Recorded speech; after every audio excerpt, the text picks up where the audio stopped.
Welcome to Rex Factor!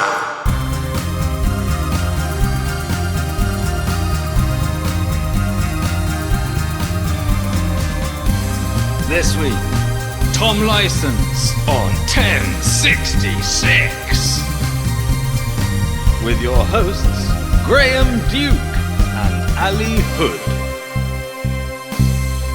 Hello, and welcome to Rex Factor, where we are reviewing all the nearly monarchs of England and the United Kingdom from Ethelwald to Albert Victor, the people who could or should have been monarch but for the intervention of fate. Now, we have just finished reviewing the Saxon nearly monarchs, and we've got a couple of interview episodes lined up, looking back on the end of the Saxon period and some of the nearly monarchs involved. And today we are talking to Professor Tom Licence, and we booked him actually originally just to talk about Edward the Confessor and the succession in 1066 and who could have been the monarch. But a lot of people have seen in the news in recent months that he's unearthed some fascinating evidence that we need to completely rethink the story of 1066 and how Harold Godwinson was able to achieve the so-called miracle march to and from York that ended up with him back at Hastings, apparently exhausted, but maybe not. Where do I look? Because if you were a bit close to look at you, that I don't like looking at that, but then I'll be looking in their eyes, and if I look up there. Yes, because you can now watch us, of course, on Spotify and YouTube, and you'll be able to see that we have very much become quite a professional outfit at doing the additional video element of this. Like my eyes are just flicking around like a chameleon anywhere, but actually at the... This is a bit where we turn around and hopefully see that both cameras are still recording, which they haven't been doing quite a lot recently. But yes, Spotify and YouTube, you can now watch us record the podcasts. And also you can go to our website, rexfactorpodcast.com, for more info and links to our social media, and patreon.com/rexfactor to join the Privy Council and get access to hundreds of bonus contents. And also come and see us live at Ludlow. There'll be there'll be links on the website. We will be there in 3 weeks' time, I think. No way. When this episode comes out. Okay. Much later, on Friday, the 21st of August. Oh, thank God. We've got time. Which we will be doing 1066. We'll be looking at the main contenders in 1066 and deciding who we think should have been king. Well, I know who I think. Well, listen to the discussion about to come, and I think you'll all have a pretty strong idea. Let's get chatting to Tom. So we're very excited to be joined on the podcast today by the historian Professor Tom Licence. Tom, thanks so much for joining us. Thank you, Graham. It's a pleasure to be here. So could you just give the listeners a quick sort of introduction in terms of who you are and what you do? Well, I'm a professor of medieval history at the University of East Anglia in Norwich, and I specialise in the period around the Norman Conquest and the characters and events of 1066. Brilliant. Cool. Now, we originally got in touch with you to talk about the succession in 1066 and what Edward's plans may or not have been. Since we got in touch with you, a lot of people might have been sort of reading about the book you've got coming out about Harold later in the summer and sort of theories around his miracle march, as it's known and possibly shouldn't be known. So I think what we're sort of hoping to talk about today is kind of what should have happened and ultimately what did happen in 1066. Yeah, history's been marching, or I should say moving forward in the interim. Yes. And yes, this news story has broken that I've gone out there and argued that actually Harold did not pull off a miraculous march down from the Battle of Stamford Bridge on the 25th of September to Hastings on the 14th of October, nor did he go in fact by land, whether riding or marching, but that he took ships out of the Humber down to the Thames and completed the last leg of the journey from the Thames, or from London, I should say, to Hastings by marching or riding, while also using his ships to go around the south coast and trap William on the Hastings Peninsula. So I've been putting out an argument which perhaps will change the way people look at his defence of England in 1066. An incredible thing to get new... such a famous part of English history to have that rewritten. It's frustrating for us as well now because in our first series we did the English monarchs, and there's a point in our Richard III episode where I say we don't know where he's buried. I've got Richard wrong, Harold wrong. We don't expect it to change quite so quickly. No, well, I mean, it's a sign, I think, of the work that we're doing behind the scenes. And it's very exciting that new discoveries can be made in real time and that people can participate in that and share a sense of the discovery for themselves. I've been getting lots of emails from people sort of working it all out and sort of wanting to ask questions, and you can see their brains whirring behind the scenes, sort of trying to reason with it and argue with it and see whether it works. And it's great to be part of that. I mean, I distinctly remember that at school. The 1066 legend was that, if only they hadn't taken the bait and chased after, and imagine if they weren't knackered from that march. Mm-hmm. And I just swallowed it. But I mean, it makes it more impressive, doesn't it? That it's sort of combined military offensive. You've got army and navy. Maybe actually, yeah. Even then we lost. That's less of a fun narrative. Well, it certainly puts that question, why the English lost, in a whole new context and makes us think about perhaps other factors that we hadn't considered. And there's an interesting story told by William of Malmesbury in the 12th century, which often gets overlooked, about Harold annoying his army because he didn't share the plunder after the Battle of Stamford Bridge with his troops, and lots of them deserted him as a result of that. And little stories like that which creep in at some point in the evolving myth that is Harold's legend. But absolutely, I think we have to look at it as a much more sophisticated operation, and in keeping with Harold's previous military operations. So he and his brother Tostig campaign in Wales in 1064. Tostig takes a land army around the north of Wales to overrun the north, and Harold goes around the south with an army, but in ships. On that occasion, he chooses to move men by ship, by sea. And I think he chooses the same in 1065. And what he's overseeing, as I said, is a much more sophisticated land-sea-based operation against a man, William, who is, after all, a sea-born invader, who has ships at his disposal. Well, we're going to talk about that a bit more. I know it's frustrating as well. Lots of people would really love to talk about that bit first. But we go back in time a little bit and maybe to the 1050s, because we've been doing the nearly monarchs, as we call them in this series. So people who could or should have been the monarch, but for various sort of bits of fate to intervene. And around 1066, we've got quite a few different characters that we've been talking about. So could you sort of set the scene for us in the 1050s and Edward the Confessor, his reign, where things are for him at that point, and the question of who could succeed him? Well, by 1051, he's been married for 6 years to Edith, Harold's sister and the daughter of Earl Godwin of Wessex, and that marriage had not produced children. And my view is that it was his intention that it should produce children. That's why he'd married Edith in the first place. And his new Archbishop of Canterbury, the Norman Robert of Jumièges, was beginning to float the idea of perhaps divorcing Edith and marrying again, presumably with a view to produce an heir.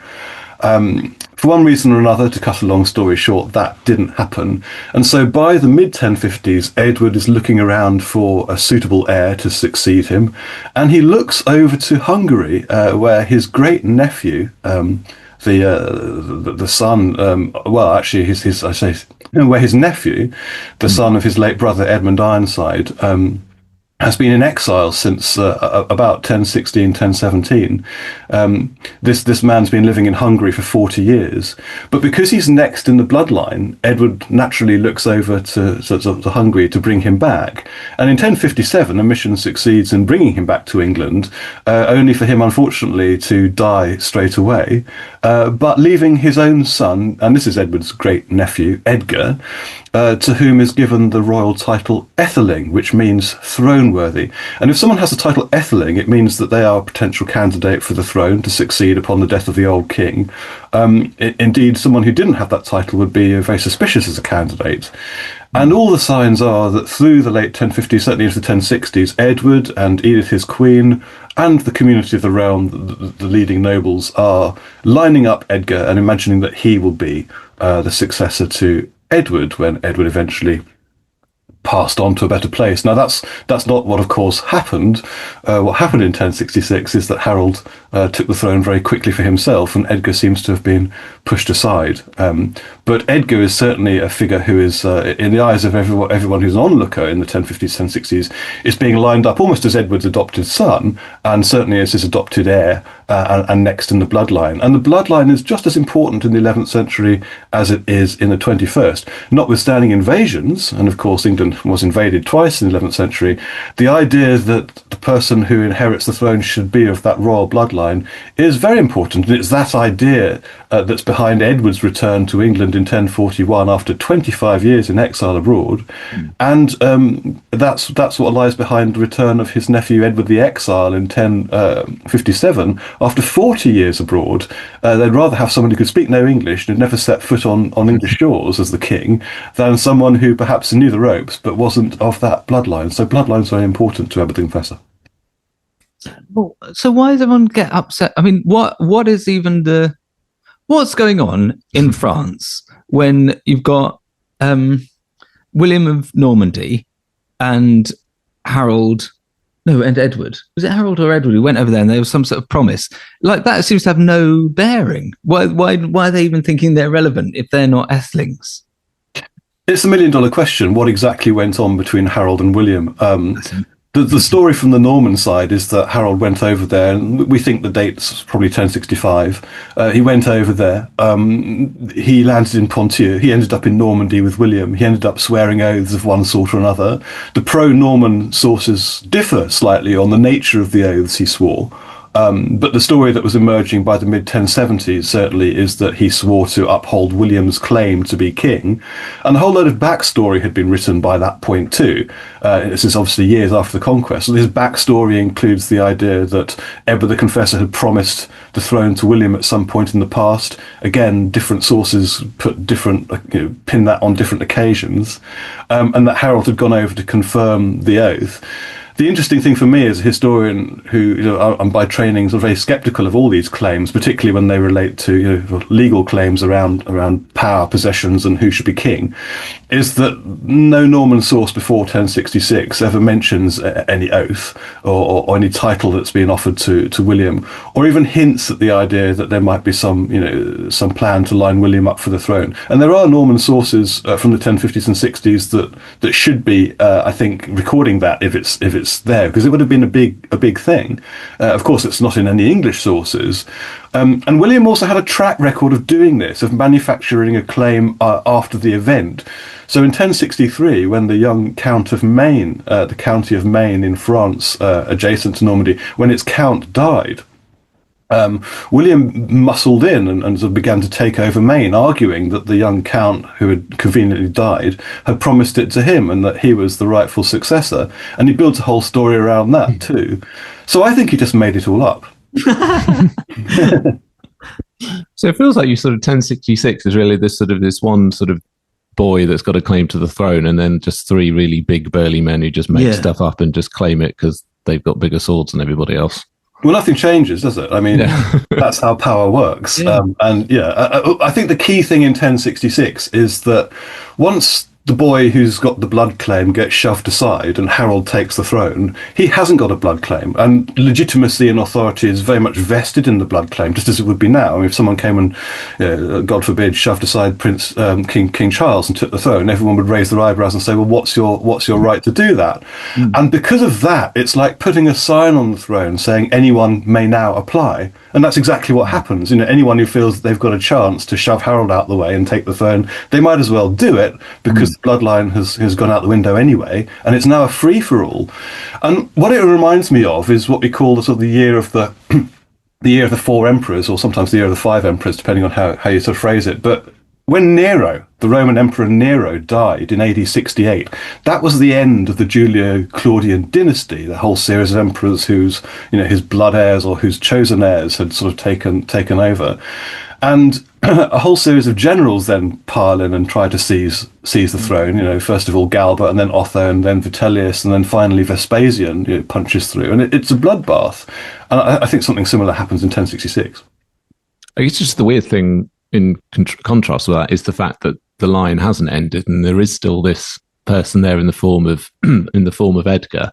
So I guess before Edgar, I suppose, is it like if Edward the Exile hadn't just arrived and immediately died, and then you've got this, I think in the main podcast I struggle with this as well. I just say this fully formed man, which, just an adult, basically. Yeah.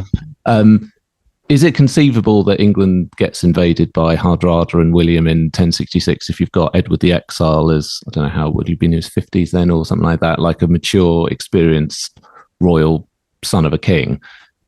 Are people still invading then, or is it just completely off the cards? There's no possible way they would even think to try it? Counterfactuals are really difficult just because there are so many variables, aren't there? I mean, if Edward the Exile had survived, because obviously he was brought over to be the heir, he wasn't brought over to clip hedges. If he had survived, and he would have been in his sort of 50s when Edward the Confessor died, and he, I think, would have perhaps been more established, then it is a different sort of situation. The difficulty is that the invasions of 1066 are tied up with other things too. They're tied up with the fact that England looks divided. After Harold fell out with his brother in 1065, and there's this massive northern rebellion because the whole north is up in revolt in 1065, England looks divided, and it therefore looks weak, and it therefore looks like a tempting target. Add to that the fact that you've got a chap sitting on the throne who's got no legitimacy, no royal blood, and it looks very vulnerable from that regard too. So there are other factors in play, and what I can't tell you, because it didn't happen that way, we don't know what would have happened, is if Edward the Exile had survived, and if he'd taken over the throne, if he'd been, if the agreement had been to crown him king in January 1066, and everyone had gone along with that. What I can't tell you is whether people like Harold Hardrada, who was an old warlord who loved fighting so much that he always had to have a go at it wherever he could, whether he might not have chanced his hand in the north attacking a realm that was under a new ruler, and possibly some divisions in the regime. There might have emerged by that point the cracks in the regime. I can't possibly say. It's the when we looked at Edward the Exile, and it felt like most of the information I found out about Edward the Exile was historians debating who the father of his wife was. And one version of it, which I think is the one which we decided was the one that we liked the most, but was that Edward's wife is a daughter of Yaroslav's, which would make him a brother-in-law to Harold Hardrada, and they potentially, I guess, would have known each other if they're at the court at the same time. So I don't know if that's the kind of thing that stays Harold's hand a bit more, if he's less likely to invade, or if perhaps he just doesn't care and he's just... This is something that was sort of emerging in research around the time I was writing Edward, and it's very interesting in that the most convincing genealogical reconstruction of Agatha's family tree is that, yes, she's one of Yaroslav's daughters, another one being Elizaveta, who is married to Harold Hardrada. And so if you think about it from Harold Hardrada's point of view in 1066, when Harold of England takes the throne and shoves aside Edgar Etheling, he shoved aside Harold Hardrada's nephew. And that puts Harold Hardrada's potential motivations for invading in a whole new light. It also begs the question, and I think this is always an important question, of what the women are doing and what the women are saying to each other, because the sources tend to focus on the actions of the men. Sources tend to be written by men on the whole. Even the sources commissioned by women, such as the biography of Edward the Confessor, focus on the men. But if there are players at work like Harold Hardrada's queen Elizabetha and Agatha, Edward the Exile's wife and Edgar Etheling's mother, and they're all having conversations along with Anne of Kiev, who of course is the widow of the King of France and the mother of the young King France at that point, who's another sister. If they're all having conversations about the questionable legitimacy of Harold and what should be done about this, you could see them perhaps potentially applying pressure to Harold Hardrada, saying, look, go and invade to try to put Edgar on the throne. And we cannot rule out the possibility that Harold Hardrada's intention, or one possible outcome of his invasion, is to put Edgar on the throne. God, that's brilliant. I mean, Edgar's a personal favourite of mine, but why on earth didn't they just take his head off? I mean, he's such a threat, isn't he? Well, he might have fled before that became possible. We know that exiles flee pretty quickly in these circumstances. And Edward the Confessor himself and his brother Alfred had fled abroad in 1016 or thereabouts at the time of Canut's invasion, before Canut had a chance to get to them. Other exiles weren't so lucky. It may, however, be that Harold thought that it wouldn't improve his look if he actually killed Edgar Wrestling any more than he'd already sullied it by seizing the throne, and so he let him depart.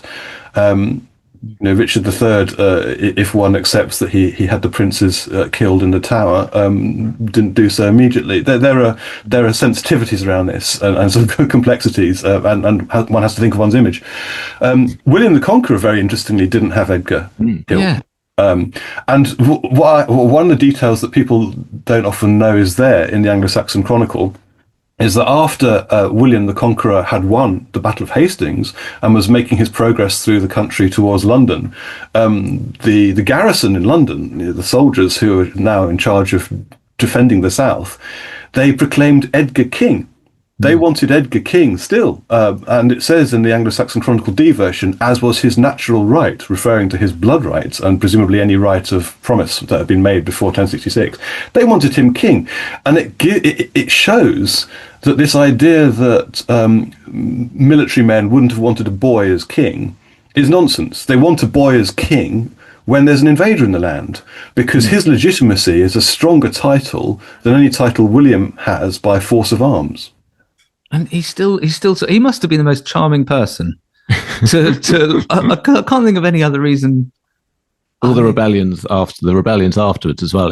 And even sort of as late as Henry I, when at Touchbury, it feels like Edgar keeps on sort of getting away with it. So we're thinking, is he charming? Has he just got friends in high places, or is it almost weirdly quite damning that they never feel like they actually need to kill him? Is it like, well, he's not a threat, is he really? It's just him. It's just Edgar. It's very interesting. Yeah, it's very, and I hadn't quite thought of it in those terms as to how and why he gets away with it. Because on the one hand, yes, neither Harold nor William finds a way of getting him killed, nor does Henry I later on. And Henry I was a ruthless individual. But on the other hand, Malcolm of the Scots and Sven Estridsson, King of the Danes, take Edgar seriously because they get involved in rebellions, invasions in the late 1060s, which have a view to perhaps putting Edgar back onto the throne. And Edgar is involved in those as a leadership figure with the backing of Malcolm, King of the Scots, and Sven Estridsson of Denmark. So they obviously take him seriously. And it may well be that he's respected. It may be that Harold and William respect him, or in some strange way feel sorry for him. Harold might have a conscience here. He might feel bad that he's pushed this figure aside. And I don't even know if Harold wanted to push Edgar aside. I suspect that Harold realised that a regime led by Edgar wouldn't work, because the way England had divided after the Northern Revolt meant that particular faction at court, the faction of Edith and Tosti and Edgar, who I see as potentially all of a faction, that's no longer viable as far as the North is concerned, and the North needs a figure around whom they can rally. So Harold becomes that figure, and he may have stepped into that role reluctantly. I don't know. I think there's a lot that is still on the table. It still can be argued one way or another. I'm not a historian who likes to shut down options and sort of fix things because they've been said and done and dusted. I think there are a lot of possibilities that have to be kept in play. And in reconstructing what was going on, we have to sort of tread a path that allows as many of those possibilities to remain in play as we can. There are some, though, that need to be shut down because they're just wrong.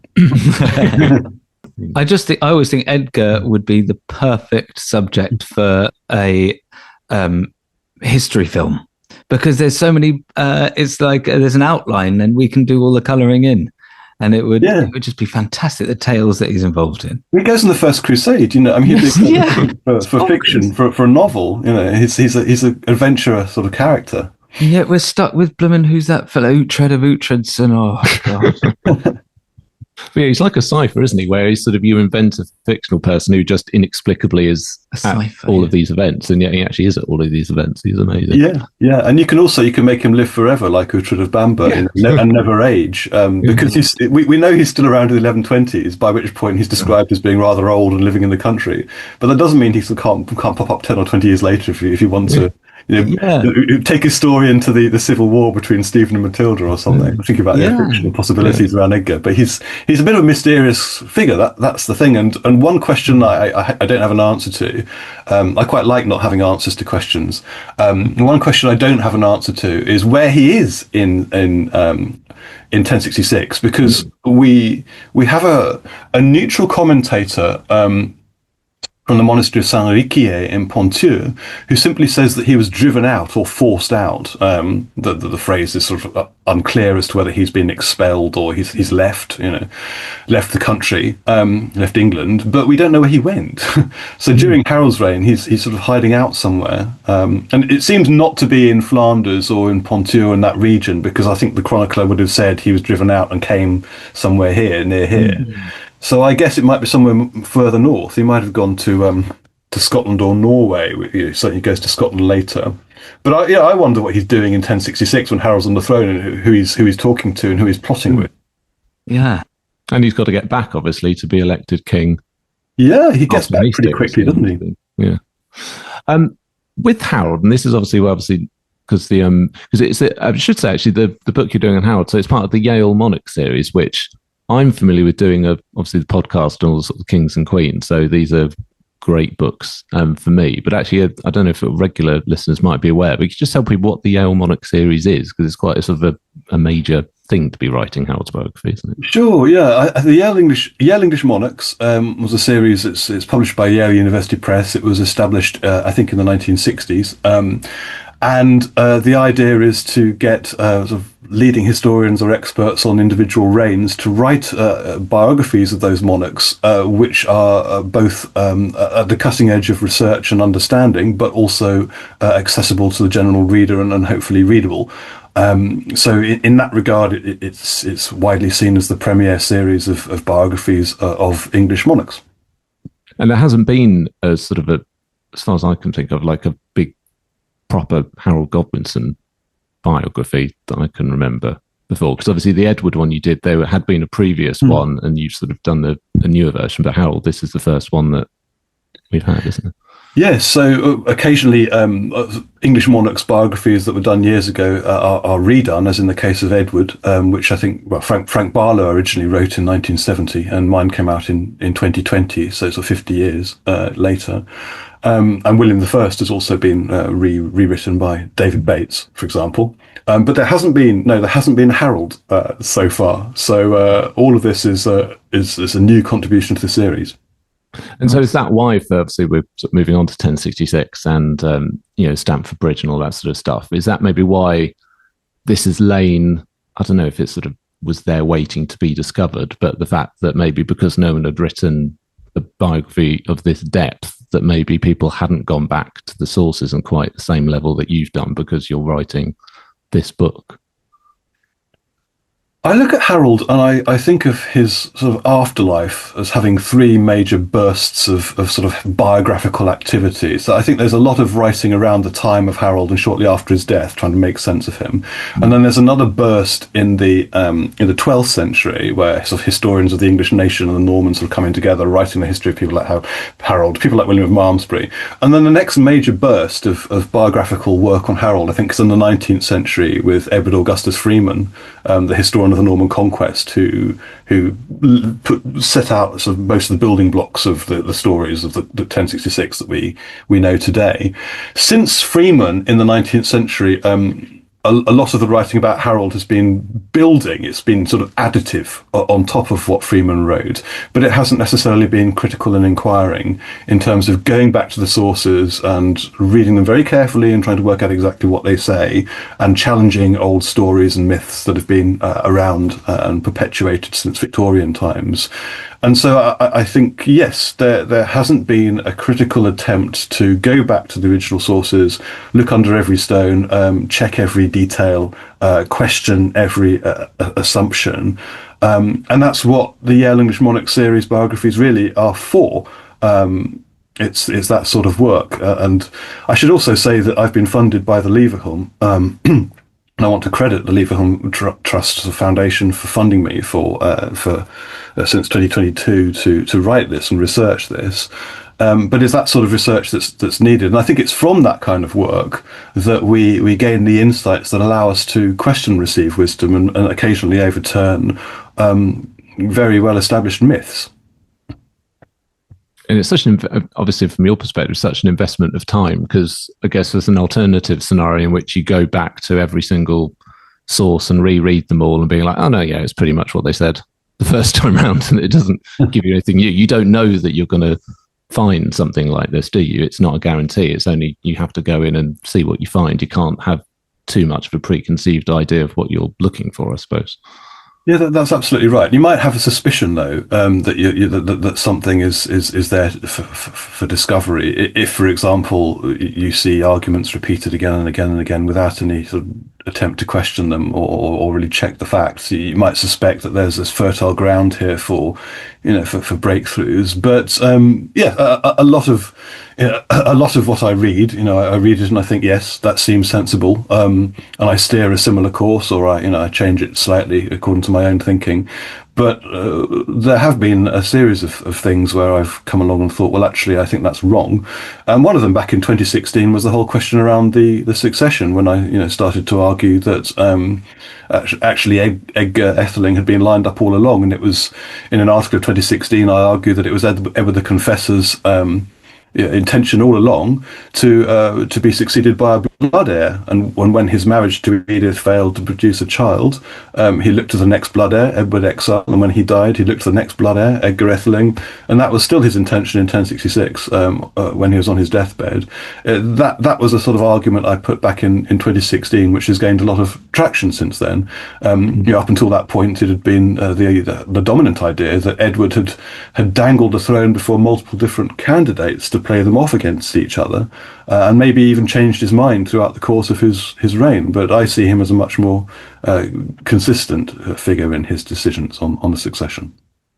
And I found when I've been doing some of these episodes and trying to, sort of date some of the, because obviously when you get to 1066, the period of time you're looking at starts to shrink because there's obviously so much going on in a short period of time. And there's lots of bits of the story that it feels like a lot of accounts or sort of modern history books just sort of skip. So one is just the succession. We just get to the end and Edward has kind of let Harold take control. And then when Edward's ill at the end, he gives Harold the throne. Whereas actually, I think you're pointing out how the point at which he splits, Harold and Tostig split, Tostig goes off into exile, and that potentially at this point, Edward maybe has a stroke and isn't actually really in control of events up to the point at which he dies, in which case you see, well, it's not even that he's almost got the power to change his mind or decide. Once that's happened, his intentions are no longer going to be able to hold sway. There is a suggestion of that in the contemporary biography, which tells us, this is written by Folcard of St. Bertin in 1060, well, between 1065 and 1067, with sections written in 1066, and he's observing the court. But he tells us that when Tosti was finally driven into exile into Flanders at the end of 1065, after the Northern Rebellion, Edward suffered a very serious illness of the mind, as he describes it, and then declined very rapidly day by day from that point and fell into sort of ranting and railing. And yes, Edward does seem to have declined very rapidly to the point where he was on his deathbed by the very end of the year, coming into early January. And Stigand, one of the figures who was there, the Archbishop of Canterbury, who's there at the deathbed, according again to the same biographer, is advising those around Edward not to pay any attention to what he's saying, because Stigand says that these are the ravings of a dying mind, in effect. And so I think, yes, well, one can speculate about the exact nature of the illness he suffered, whether it might have been a stroke or something similar. But there's something of that sort, I think, which causes those around Edward to take on the reins of power themselves and rule on his behalf by the end of the sort of 1065. It seems so obvious the argument you're putting forward in 2016, all of his actions add up to wanting a blood heir. And all of this noise, those two cowboys out in, Harold and William, it is just noise of the victors who are trying to cover up their plot. Yeah, I think since the 19th century and before, we've got this idea that we've got Harold and William, they're kings. William's the conqueror. He's a great figure in our past. He tells us the story of why he conquered England. Of course, he's right. We've got to believe him because powerful men who invade countries, they must be telling the truth, right? Particularly if he's one of our monarchs. So, of course, we're going to believe him when he says that Edward offered him the throne, or at least we're going to take that seriously. And Harold, likewise, one of the kings in our king list, powerful man. We respect powerful men, we're sort of patriarchal society, aren't we? So we're going to believe what they say. But actually, when you go back and look at the sources and what's going on, and patterns of people's behaviour speak much, much more than their words do. And you can expect powerful men who seize power to justify it afterwards. That's much for muchness. I think sometimes we need to turn around and say, well, maybe they're just lying. Maybe it's all just made up. And the clues are in the fact that it doesn't all add up. You've got one Norman source saying the oath was about this. You've got another Norman source saying it's about that. You've got one Norman writer saying it happened at Bayeux. You've got another one saying it happened at Bonneville. You've got one Norman writer, or Rouen. You've got one Norman writer saying that the promise of the throne was made when Edward was still living in Normandy back in the 1030s. You've got another one saying it was done in the 1050s sometime, and putting a load of figures present at it who couldn't possibly have been there. When you add all that up, when you look at the errors and inconsistencies, coupled with the fact that there's no mention of it before 1066, it begins to dawn that maybe powerful men who sort of invade countries and seize power, they might be lying about their motives and their reasons for doing so, actually, and and the truth might be very different. With 1066, obviously we know that Harold does take the throne, and maybe that is just because he says, oh yeah, I know we said not to listen to anything Edward said, but he definitely was very lucid when he said that I should be king, but the rest of it was nonsense. Again, actually, I suppose what I was saying in terms of the way that historians sort of feel like they often skip ahead and just sort of tell that we've got this narrative. We all know the 1066 narrative that we've got William's going to invade and Hardrada's going to invade. Does Harold Godwinson know that when he becomes king? Is his first sort of day on the job to be like, right, who's dealing with William, who's dealing with Hardrada, or are they kind of surprises that he doesn't necessarily know he's going to be facing? And where the hell is Edgar? Where's that? Who's keeping an eye on him? I don't think Harold knows what's coming. And the reason, I sort of made this point again years ago in an article I wrote about the biography of Harold. The reason I think that is that the worst scenario that the royal biographer at the time can foresee is civil war between the brothers, civil war between Harold and Tosti. This is after Tosti's gone into exile and their relationship has deteriorated. And the biographer of the royal family is getting very anxious about the possibility that Tosti might come back and attack Harold, and that one of them might die in the fighting, which of course proves to be prescient. But as to a Norman invasion or a Norwegian invasion, he doesn't say anything at all. There's no sense that this is going to happen. And there's no reason to think that Harold is anticipating William, because he spends the first 3 months of, at least, up until Easter 1066, he's up in Yorkshire, it seems, tidying up the fallout from the Northern Rebellion. And the Chronicle picks up his reign at Easter by saying he returned from York to London at Easter in 1066. So he's not down there on the south coast preparing a ship army against William, nor is he up in the north to defend against a possible invasion by Harold Hardrada, because when Harold Hardrada invades, and the Chronicle sort of records the news reaching Harold in early September in London, it says he came by surprise. So I don't think he's expecting either Harold Hardrada or William to invade, which reinforces the idea that neither of them has a claim that they're beginning to push toward 1066, and that they're looking and observing what's going on in England and weighing up their options and thinking, oh, shall we chuck our hats into the ring too and have a go at it? Because why not? And so another sort of, and we obviously be talking about him a lot in this episode, but sort of mystery figure, I suppose, is also like Tosti and where he is after his exile, because again there are accounts of him going to William and offering to help him become king, and maybe he's thinking about having himself become king. I think Snorri Sturluson says that when he goes to Hardrada, he initially wants help to put himself on the throne, and Harold's like, no, we don't trust an Englishman. So have you got any more sense of what his motivation and intentions might have been? Well, of course, there's a lot of storytelling and myth making through the course of the 12th and 13th century, and people joining the dots and sort of introducing different elements of the narrative.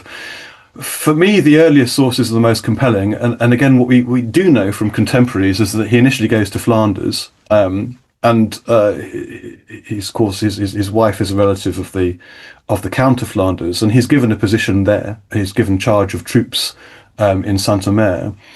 And then in the spring of 1066, with such followers as have gone to meet him in Flanders and join him, and troops he might have gathered from among the Flemish, he mounts an invasion along the south coast. He sort of begins to raid, at any rate, the south coast and around the east coast.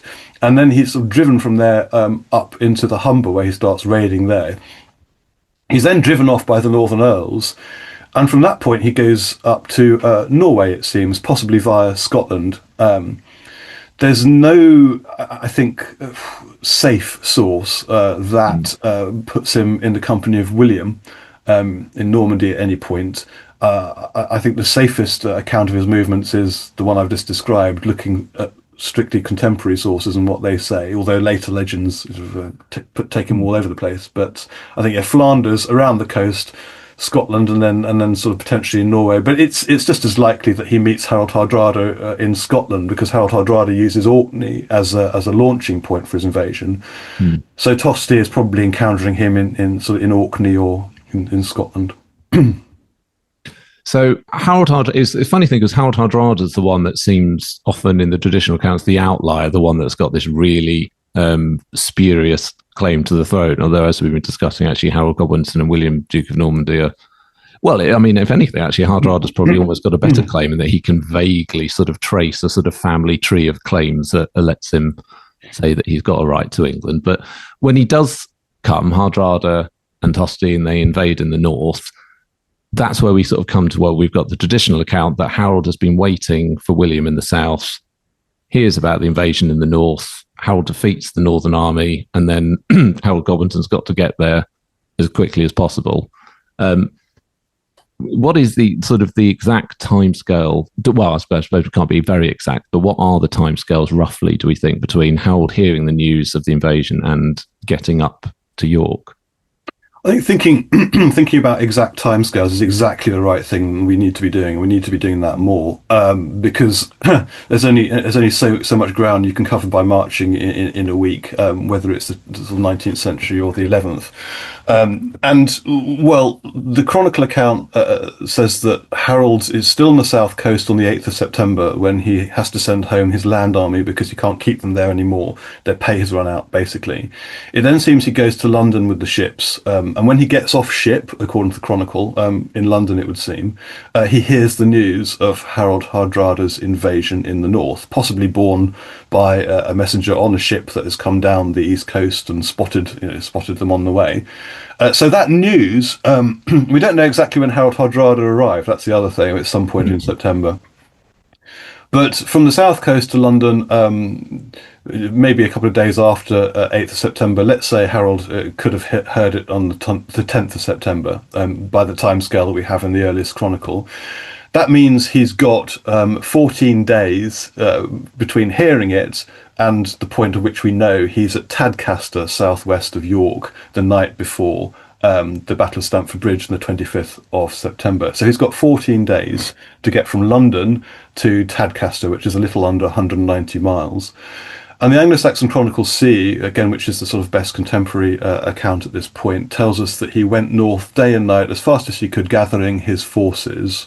And it's that entry which makes me think that he went by land, because what he's doing is he's assembling the Shire armies on the way, so that he's got an army to fight Hardrada with, having recently sent them back home again. So it makes sense for him to go by land, on horseback, presumably, and sending out, again, we have to do a certain amount of reconstruction, but it's presumably sending out riders ahead of him to summon those armies and sort of bring them back for this march north. And he's got 2 weeks to do that. 2 weeks between the point at which he might have heard it and the point where he's up in Tadcaster. So that's plausible, isn't it? Yeah.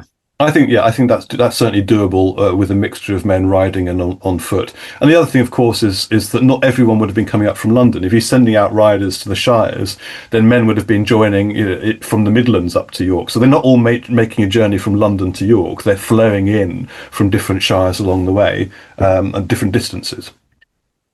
And because I guess another thing is the timing of, like you said, as we were saying, when he hears the news, because it's sometimes put that it's when he hears the news about the Battle of Fulford, or it's when he hears news that Harold's there at all. Because I guess the image we often have is, I sort of almost have in mind, I think the like Two Towers, Lord of the Rings, where you just have the main characters just literally just running everywhere and across mountains and through forests and getting there. But actually, if he's got 2 weeks, like you say, that's a much more manageable march forward. It feels a realistic thing rather than just running all day. I'm very happy to give him two weeks, and so you can ride up there comfortably with resting and changing your horses in 10 days. It's a very, very comfortable ride. I think 7 days would have been a hard and difficult ride. With men marching, 2 weeks, that's also doable. So he gets to the north. Harold Hardrada's defeated. Edwin and Morcar, who again they are always sort of side characters in this, but they feel like two of the sort of responsible figures for a lot of the downfall of Anglo-Saxon England. It doesn't feel like any of their contributions to the efforts really go very well. Well, it's there's a question mark as to where they are and what they're doing after the campaigns in the north, and I think some 12th century historians were perhaps looking to blame them, looking to blame someone. They play their role very well though up until this point. So they're responsible for driving off Tosti's raiding band earlier in the summer. They fight an initial battle against the Norwegians at Fulford, or in the vicinity of Fulford. Where the Norwegians, of course, would have suffered some losses too. And presumably they are in some way involved in the Battle of Stamford Bridge. We don't know whether they were, but this is partly because the chronicles, the contemporary accounts, don't name every leader who's involved, every general who's involved in the campaign. If the king's there, they don't say necessarily that Edwin and Morcar are there with him. And they may also have gone south with Harold and participated in the Hastings campaign, because an interesting detail from Geoffrey Gaymar, who's a 12th century writer, but with information about the north and using a lost version of the Chronicle from the north, he says that Harold left the north in the charge of a man named Mileswain, who is a sort of sheriff, sort of high official in Lincolnshire area. So if he's sort of got some responsibility for overseeing the north, then it may be that Edwin and Morcar have gone down south to help Harold against William in some capacity, possibly leading the fleet. But again, there are a lot of unknowns here, which all have to be kept on the table, and we also have to be mindful not perhaps to jump on every detail that's provided by later accounts that are seeking to do a similar thing, kind of joining the dots, but not necessarily from the perspective of a professional 21st century historian.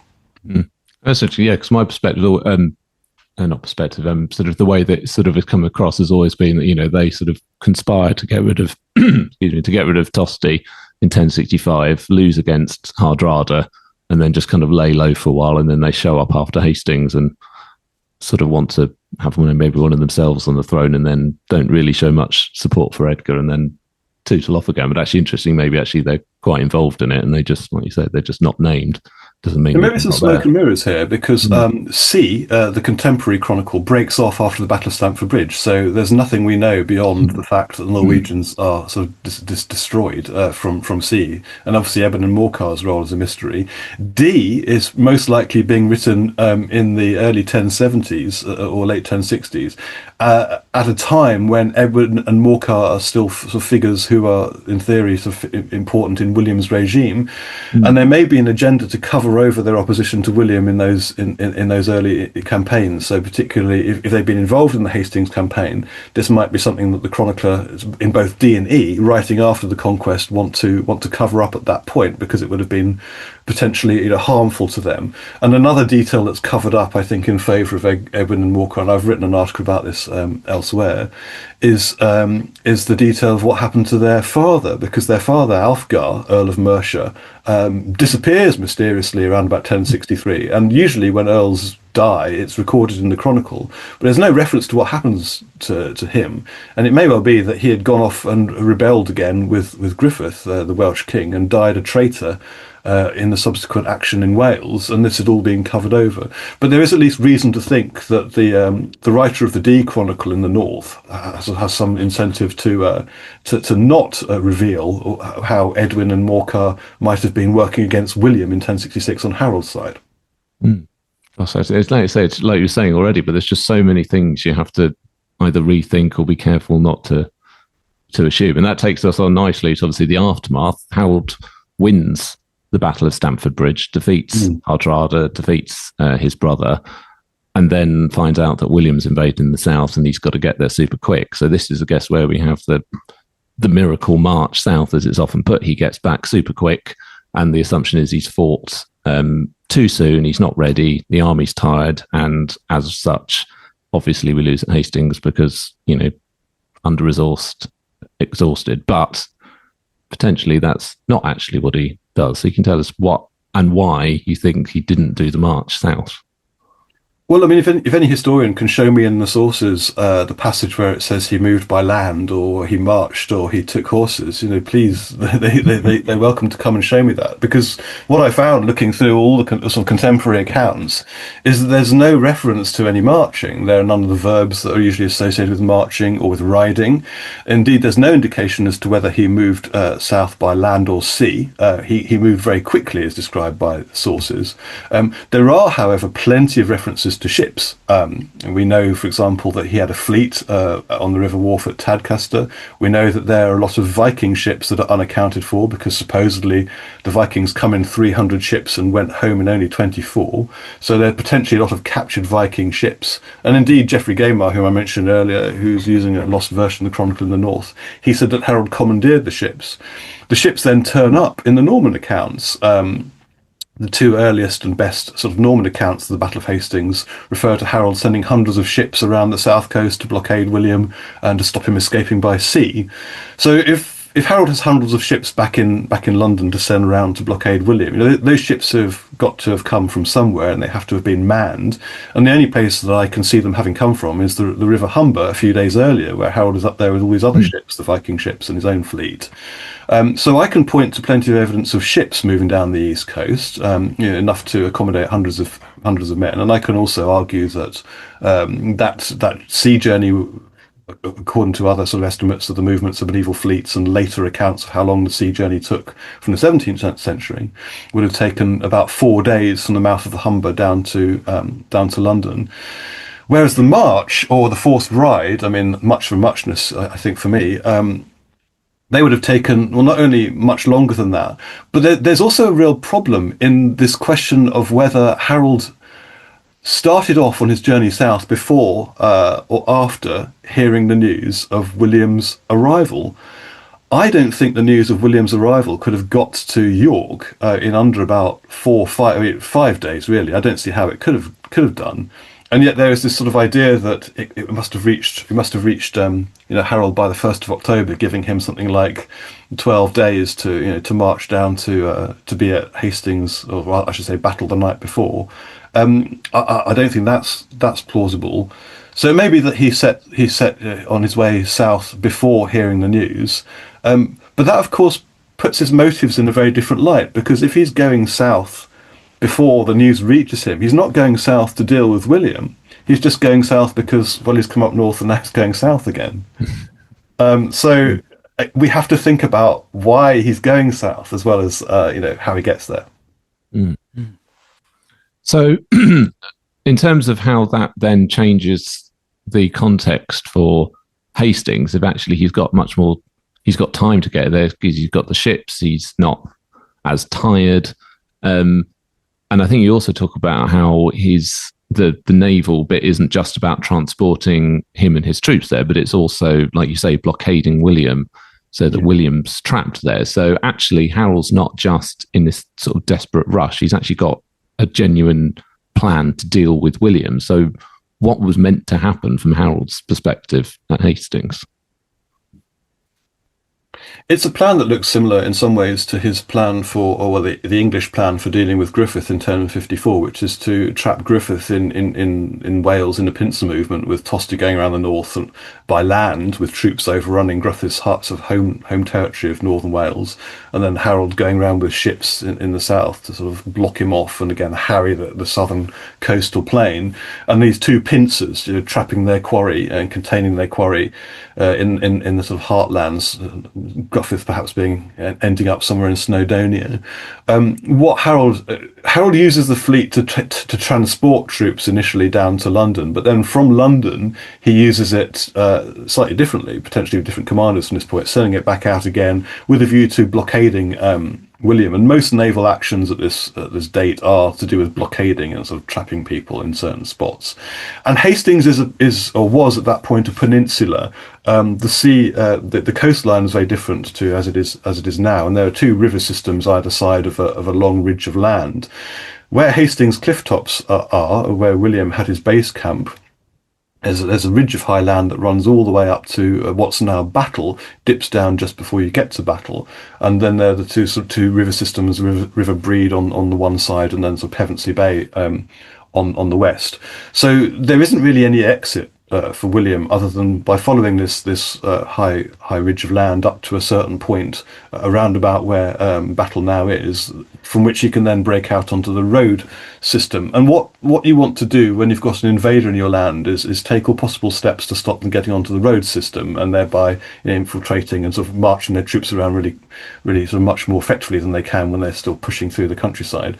So Harold's intention, I think, is to trap William in this peninsula, blockade him by sea, and then march the Royal Army down by land and position it at the pinch point, place which was then called Sand Lake, almost as a wall to sort of stop his advance. And then it also gives Harold the option of landing troops behind him to harry him from the rear. So it's a strategy for England's defence that contains William, and it gives Harold's various options as to how he then proceeds in terms of eliminating William's force.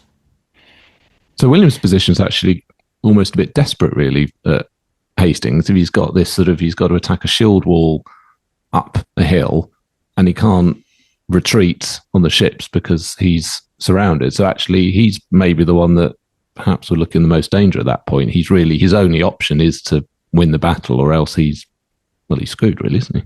It's not what he originally intended when planning the invasion. I think he intended to cross from Dives to the Portsmouth, Southampton area and punch straight up to Winchester, take the treasury, and then go to London from there, which is the logical route. And that's incidentally the route Edward the Confessor had taken when he'd invaded in 1035-ish, 1036.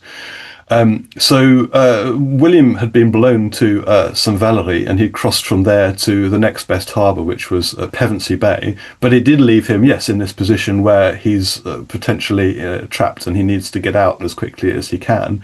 But he's also got a thing he needs to bear in mind, which is that not all his troops have arrived. And the D version of the Chronicle tells us that after the battle, William returned to Hastings itself, his base camp, to await the forces that hadn't yet landed. So some of his ships are still making their way there. So William is torn between waiting to sort of get all his numbers together, but potentially at the same time allowing Harold to get all his forces in place, because Harold's also waiting on troops to turn up, or a big gamble, which is to hit hard at the Royal Army, one of the two pincers, as it were, and try to punch through there, perhaps before Harold's men have all turned out. And that's what he does. So obviously it's difficult to be able to get the nuance of battle that's fought over many hours. But I guess from looking at that traditional version of Hastings, where, like we've been saying, the English are tired, Harold hasn't waited, he hasn't got everything in place. Whereas actually Harold's maybe hasn't got all the men that he wants, but he's pretty much set where he wants to be. He's got his troops blocking the road. He's got his fleet. They've had time to get there. They've been able to sit down and play cards on the boat. So why do we lose then why do the Saxons lose if it's not all the reasons that there were before? Because if anything, it feels like Harold's the one that's actually got the situation that he's wanted. Well, at Battle, Harold certainly has the advantage of the terrain. He occupies the high ground with woods covering his flanks and potentially his rear to some extent, providing cover for escape. We don't know whether the fleet got there in time, because it seems that William hears news of it as he's setting out. So the fleet may have got there too late. And if Harold's intention was to land forces behind William to harry him, then that may be have been too slow materialising. But William has the better weapon system, and by weapon system, the military historians refer to troop types and weapon types available. He's got more versatility than Harold. Harold has. They have horses, and the English do fight on horseback in the 11th century at certain points, but not on this occasion because they're fighting a defensive battle which involves occupying ground. So they do have horses, but they have men on foot, and they have spearmen and swordsmen. They don't seem to have many archers. William, on the other hand, has archers and crossbowmen, and he has cavalry, and he has foot soldiers. So he has got options which Harold doesn't have in terms of his troop types. His cavalry have been put at a disadvantage because they're now being made by Harold's position to force to sort of charge uphill on rough terrain, and it's the same with the foot soldiers. Charging uphill on rough terrain is very tiring, which you'll hear if you speak with reenactors who do this battle every year, and gives the advantage to the defender, and the advantage is usually to the person defending a high position over the attacker. But William has this advantage of the weapon system, and it may well be that the Normans win because William is able to deploy his different troop types in different ways, including an ability to rain down large numbers of arrows on Harold's troops, who have the disadvantage of being massed up in a sort of tight-knit formation. And this is one thing the early sources emphasise. One of them says at one point that the English were massed so tightly into a narrow defensive position that the dead weren't able to fall down because they were sort of held in place by the ranks around them. And men in such tight formations are, of course, sitting ducks for archers. Mm-hmm. So there is something to be said, I think, for William's ability to deploy archers to execute the English. And this is shown in the tapestry towards the end, in the lower margin, where lots and lots of archers start appearing, and the English shields and bodies start bristling with arrows, some of which were added by overly enthusiastic 19th century restorers, but not all of them. This theme of archers coming into play at a late stage is important in the tapestry.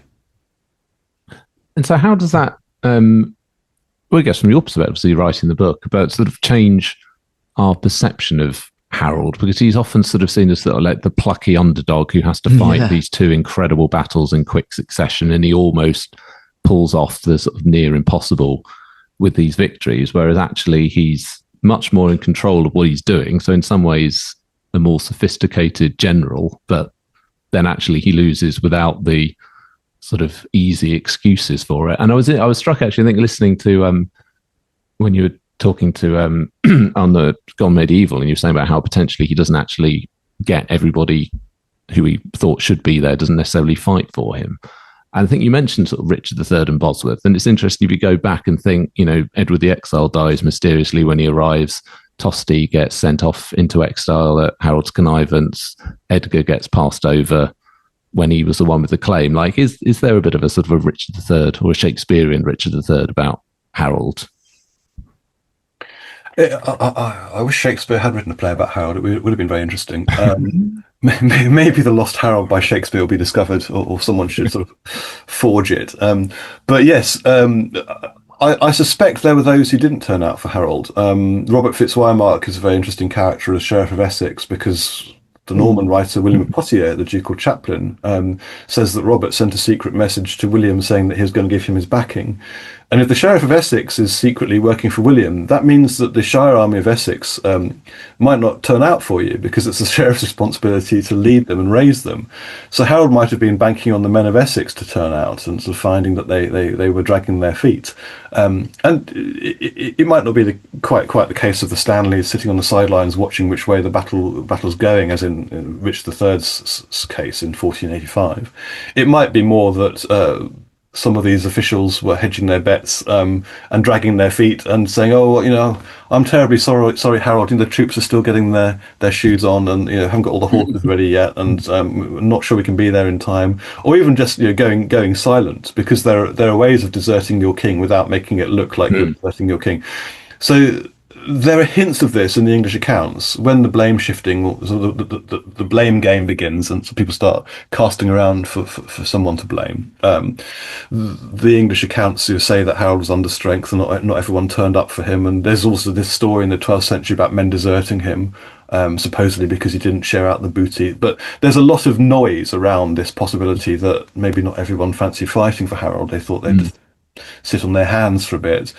And actually, that's interesting, because if that's so, then it could be one of two things, or a little bit of both. It could either be what we observed throughout the 11th century, that the apparatus of raising armies in the late Old English state is slow and sort of trundling, a slow and trundling thing that you can't rely on, and it might let you down in your hour of need. Or it could be that Harold hadn't done enough to win over friends and build those relationships to ensure that people do his work for him. With all those people in the south, perhaps people like Robert Fitzwymark, who had divided loyalties. So lots of questions around that. But at the same time, I think he was unlucky. I think it could easily have been William who died in that battle. There's a point where William was unhorsed and he had to raise his helmet and show people he was still alive. Had William been killed by a stray blow, then Harold would have gone down in history as the king who defeated both the Viking threat and saw off the Normans, as potentially as England's greatest defender since Alfred or before. And there's so many like counterfactuals of 1066. I sort of had a little list of them, and I thought, well, actually, no, any one of those could be an hour in itself. You know, like what if Hardrada had arrived? What if William had arrived before Harold Hardrada, which he was originally planning to? What if they'd arrived at the same time? What if Hardrada had won at Stamford Bridge and then it was the Vikings against the Normans? There's so many ways that slight little fluke moments in a battle could completely change the dynamic of what's going on. There are just so many endless possibilities of what could have happened. Yes, and the story might be that you can do everything right and still lose. And it's not necessarily something people like to hear. But I look at Harold's strategy for defending England against the multiple complex threats and developing threats that he faced, and I find it very hard to fault him. I can't see him really doing anything wrong. And nothing I can definitely say from my 21st century perspective, he did wrong. It may be that he did everything right and still lost. So we're recording this from Chelmsford, so it's potentially he did everything right, and unfortunately just Essex let him down. Well, I'm an Essex boy myself, so I hate to say it, that the men of Essex, weren't there for him. Yeah. Well, Tom, thanks so much for talking to us today. That's been absolutely fascinating to talk about all of that. It's kind of interesting in terms of whether you've got any plans for what you want to do next. I mean, I'm hoping that you're just essentially going to give all your time to just looking over every single Anglo-Saxon source possible, and because I just can't imagine how many other givens we have in our history that actually, when someone really looks at it, it could be completely different. Well, thank you. I mean, it's great to be here, and I would like to do more work on 1066. Obviously, I don't think I'm going to be doing anything else for the foreseeable future, and I do want to look more into all these questions around Harold's defence of England and the use of the fleet, and potentially explore some new readings of the sources, because we always need to go back to the sources. We need to read them preferably in the original language, and sort of understand what they're getting at when they use phrases like the fleet coming home or whatever, and see that in the sort of context of the sources. And that's the key to sort of making breakthroughs. And so much of the history that we learn in school was written by the Victorians for reasons of nation and empire. And the agenda wasn't necessarily always to understand 11th century people on their own terms. So that's what I'm keen to do more of in relation to 1066. Yeah. Brilliant. Well, thanks very much for talking to us, and I'll be looking forward to reading. When is the book coming out for the Harold biography? Harold Warrior King is available for pre-order and is due out in August, so not long now, actually. Yeah. And it's nicely timed for the Bayeux Tapestry exhibition. Oh, yeah. I would encourage people to go along and view that as well, because it's an amazing opportunity. Yeah. Are you going to get to go to some behind the scenes tour of it or something? Some privileged Wipe your face on it or something. Well, I'm not sure I wipe my face on it. It's a bit rough, and it'll be behind glass. But I am involved. I've written the entries. There's a book accompanying the exhibition, and I've written the entries on Edward and Harold for that, and I'm sort of involved in that sort of way with it. But no, it's a once in a lifetime opportunity to see it back on English soil where it was made, and I would encourage people to go and look at it for themselves, because the other thing when you look at it is you realise that the scenes that you're sometimes shown from it look different when they're seen in the whole flow of action. So that scene that we're often shown with the figure with the arrow in his eye, you look at that actually in there's a whole sequence of images in the tapestry. It's just one event that's going on in the middle of a whole set of soldiers being attacked from both sides by the Normans, and looking at it as a continuous cartoon, if you like, tells a slightly different story to seeing these scenes in isolation. Isolation. I'm sorry I didn't get to that, but that is I really want to know was he hacked to death or arrow in the eye or both? He was hacked to death. I don't think he was hit by an arrow. That seems to be a later accretion to the story. I think rather like Richard III, he was in the thick of the fighting at the end and dealt a series of blows, which, some of them before he died, possibly one or two after he died, as again in the case of Richard III. That's the most credible story, and the arrow story is rather sort of late and confused. There's also a story about Harold Hardrada being hit by an arrow in the throat, or possibly a projectile. But so what the tapestry shows is Harold being cut down by a man on horseback. Right. They're sort of ironic, I suppose, like you're saying, if the archers were obviously so important for the victory, that it's a fictional arrow that nevertheless probably did get the point across to people who look at it subsequently, even if it's all been restitched. So in the 18th century, as the drawings show, that was a figure, one of two figures guarding the standard, holding a spear behind his head, ready to strike at the cavalryman coming towards him. And it was later altered to kind of match the account in the 12th century historian Wass, whose very detailed account of the Battle of Hastings was the one that the Victorians particularly liked to use. And an antiquary went over, a chap called Stoddard, in 1816, and thought what he saw was this incident described by Wass of Harold being hit in the eye by an arrow. So it was then restitched as such, because a lot of this had been coming undone, these stitches. But when the back of the tapestry was examined in 1983 and the original stitch holes were traced, it was confirmed that it was originally a man holding a spear behind his head. So the tapestry didn't originally show what it shows now. It's another. Oh my gosh! Yeah. So, but are those changes being preserved because they're part of the history, or can we just get rid of that aberration? That's a good question, isn't it? I mean, think about all these churches that were sort of restored in Victorian times. Should we play with all the Victorian accretions and take them back to their 11th century? I mean, that's that's something to discuss amongst yourselves, I think. I mean, I don't. It is what it is, and everything that happens to it is part of its story. The tapestry, I mean, everything that happens to it is part of its. Coming to England is part of its story now. And my job as a historian is to write that story, not to necessarily. I'm not a restorer, so perhaps better to get an opinion from a restorer on that kind of thing.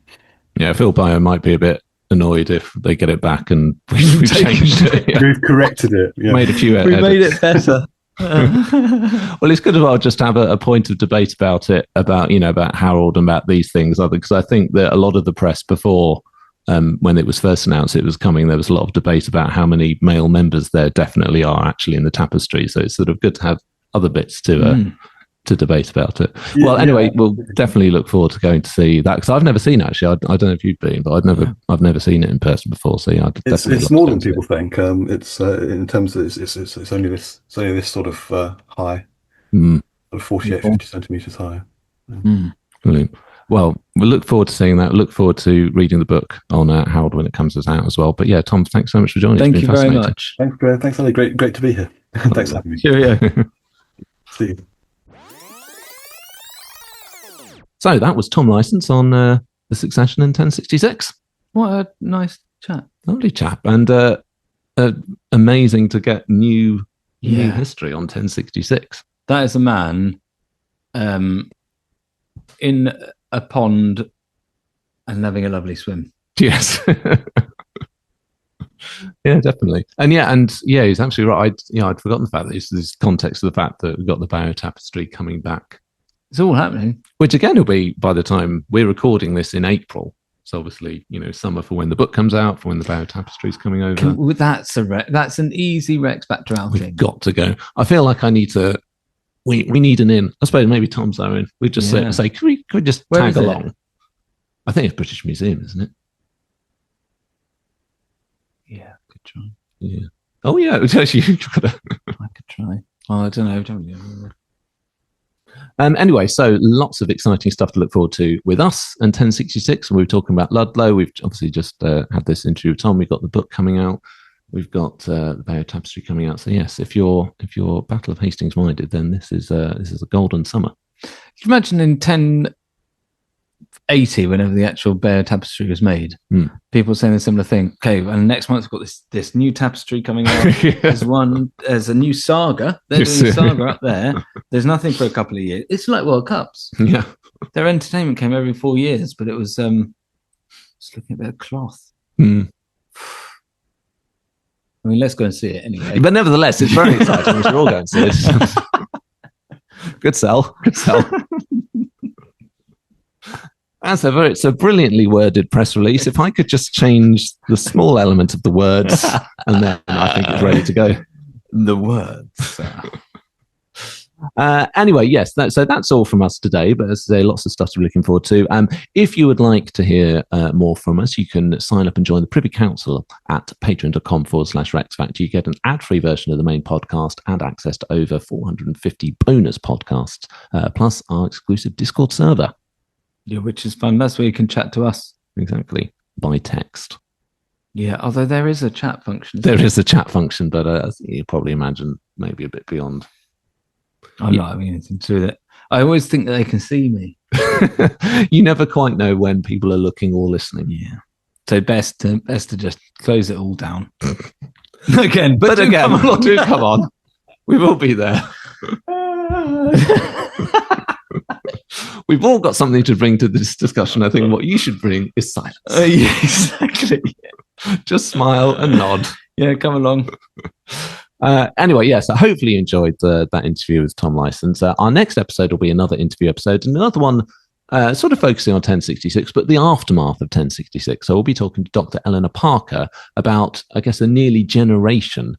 So the young people of prominent families in 1066 who would have had these great careers as part of the Anglo-Saxon regime and instead had to find a way to navigate the Norman regime, the Norman conquest, and what they did with that. So, lots of prominent young Saxons whose destinies changed. So another fascinating alternate story, I suppose, from 1066. Yeah. Anyway, we'll see you next time. Bye-bye.